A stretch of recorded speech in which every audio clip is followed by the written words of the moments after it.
What is going on, my Guardian Gamers? It is I, Birdman, back here with another Destiny 2 build. Today, I'm going to be showing off the stupid, crazy, awesome buff that happened to the Severence Enclosure for Season 23. Now, I've actually went through a couple different subclasses for this, and I feel as though this might be the best option, but just spoiler warning, this works with pretty much every single subclass, so enjoy, have fun with it. But if you want to see this setup, make sure you're checking it out the video, make sure you're giving it a thumbs up. Let me know down below something you're interested in seeing, whether it's Titan, Hunter, or Warlock. Subscribe, become a member, and follow me over on YouTube and Twitter at Birdman778.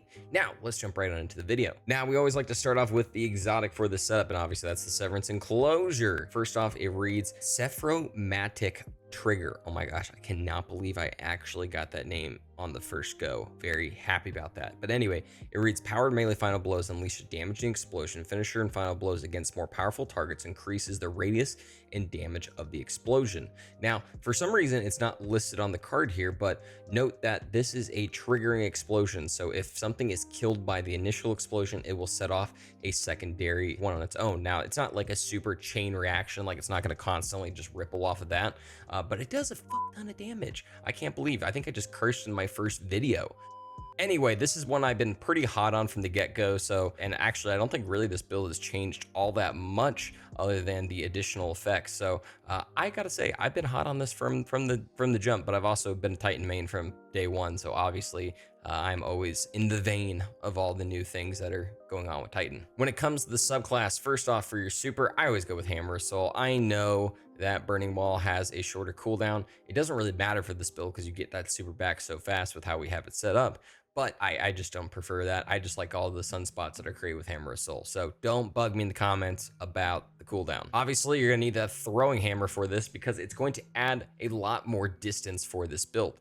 Now, obviously, you can do something like Hammer Strike and take advantage of just getting powered melee kills around you. But if you want to constantly have them, make sure that you're using that throwing hammer because you'll be able to pick it back up, wait on that cool little cooldown that we now have to deal with it, and then be able to just chuck it again and get another explosion. Now, note that just a regular actual punch with this will actually cause the explosion as well. Once you kind of get that like powered punch, essentially, I guess that's the best way to put it.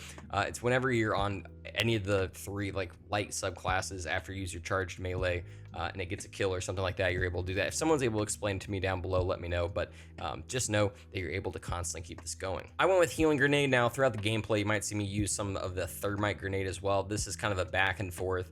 I was doing a Nightfall with some people and they were just like making it absolutely miserable and I had to do it all by myself, so I swapped over to Healing Grenade. But do note that the sunspots that we're going to talk about here in a second help out giving a lot of restoration healing for yourself. So but do note that the Healing Grenade is never a bad option. Now, when it comes to the aspects, Soul Invictus, there we go. That's the sunspot one that we were just talking about. Solar ability, final blows, Hammer of Soul impacts and defeating scorched targets, create sunspots. Your abilities regenerate faster and your super drains more solely while standing at a sunspot. Sunspots apply scorch and deal damage to targets inside. Entering a sunspot applies restoration. Now, this has actually kind of been nerfed. It went from a 20-second all around like activation to a 12-second, so make sure that you were taking advantage of those sunspots around you, but note that they are still just as juicy and powerful as ever. Roaring Flames is also a really important one, just for the fact that those final blows with solar abilities will get that extra damage boost here for you. This is actually going to be huge for your throwing hammer, so take advantage of stacking that up. For our fragments, Ember of Torches is the most important one. Powered melee attacks against combatants make you nearby allies radiant. Now, note that you can become radiant from your artifact this season, but I think this is just important just because of the fact that, again, you're going to be constantly throwing that hammer anyway. You might as well have this and keep up that restoration and radiance. Best way to keep that up is by Ember of Empyrean. Solar weapon or ability final blows extend the duration of restoration and radiant apply to you. Again, easy pick for me. Ember of Ashes, so they're able to get some more scorch stacks. Pretty much the next two I've added on just purely off the fact that the rest of the fragments don't really help out all that much, like add anything, so these are kind of just like luxury things. Note that the next two are kind of completely up to you. These are just my preferences. And then also Ember of Searing, defeating scorch targets grants melee energy and creates a fire sprite. I like just getting that fire sprite for that extra grenade energy possible down the road. Now, a couple of weapons that you need to have for this setup. First off, I really recommend any shotgun that has 1-2 punch on it. One Small Step is a great option, or the Ikilos shotgun. This one you can actually also craft yourself, so you can get that enhanced version of it. So I think that's a really important one. A Sunshot is never a bad choice, and also I went with a Tractor Cannon through part of this just to constantly debuff targets. This is one that I would really say is a big one, but again, if you have to swap some stuff out, feel free to swap this out first. Now, when it comes to the armor and mods and everything you're gonna be needing for the setup, first off, on your helmet, a Harmonic Siphon just to match those elements there so you're able to get those orbs of power. Heavy ammo finder for me, just because I was mainly using that Tractor Cannon, so getting plenty of ammo for that. And then a hands-on, so I'm getting some more super energy. Now, I will say, if you really need to, you can swap out one of these, lower some stuff, and get another hands-on, so you're able to get your super back a little bit more, but you do just fine with just this regular hands-on. For our gloves, a heavy-handed, so that we're constantly getting those orbs. Now, do know that there is a 10-second cooldown on this now, so make sure you're definitely grabbing all those orbs.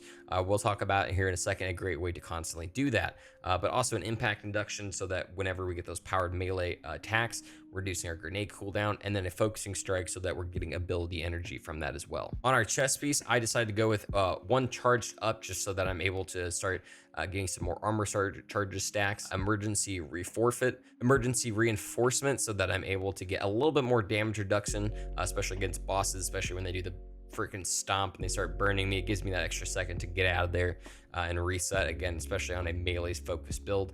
And then concussive dampener, just for some more damage reduction. On my legs, I decided to go with an elemental charge, take advantage of the lack of elemental orbs that are just sitting around everywhere, being able to benefit from that. Also, a stacks on stacks is going to help that, taking advantage of every single one of those counting as 2.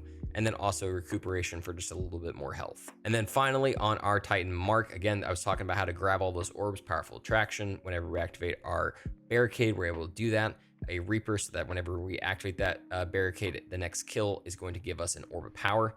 And then Empowered Finish, so that whenever we finish targets, we are going to get an armor charge from that temporarily. Now, when it comes to the artifact you're gonna be using for this season, when it comes to the second slot, Kindling Trigger is definitely an important one, as is From Whence You Came, for that extra damage to scorn and taken targets, especially with the new dungeon coming out here soon. Flint Striker, so that we're able to become radiant whenever we get rapid solar weapon precision hits. Torch, so that we're able to do some more damage to strand and stasis debuff targets while we are radiant, which is going to be pretty much all the time. And then a Wish into Being, so that we're able to create orbs with our abilities whenever we are at a full super.